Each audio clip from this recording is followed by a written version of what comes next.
நாய் கூட விளையாண்டுக்கிட்டு டெய்லி போட்டோ போட்டுக்கிறீங்க ஆமா நீங்க. ஏன் சார் ரவுடி கூட போட்டோ டெய்லி வருது? டிப்ரெஷன்ல இருக்காரு, ரொம்ப நோண்டாதீங்க.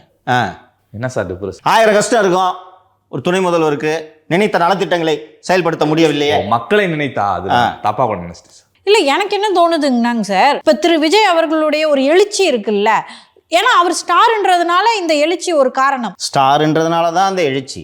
அதுக்கு கவுண்டரா இந்த போட்டோஸ், குடும்பத்தோட போட்டோஸ் அதெல்லாம் பார்க்கலாம். 1000 ரீசன் இருக்கலாம். ரொம்ப சைக்கோ அனாலிசிஸ்லாம் பண்ணவன அது நமக்கு தேவையில்லாத வேலை. Okay.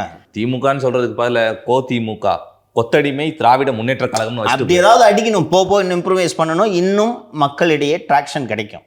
Vijay is learning. Sir இந்த பிரச்சாரம் பண்ணுறதுக்கு இடம் கேட்பாங்களா சார்? இவங்க ஒரு 10 இடம் கொடுத்தாங்கன்னா இவங்க ஒரு இடத்த சூஸ் பண்ணுறது. அந்த இடம் எப்படின்னா மக்கள் நெருக்கடியாக அங்கே நிற்கவே முடியாது அந்த மாதிரி இடத்த ஒரு சூஸ் பண்ணி கொடுக்குறாங்களாம்.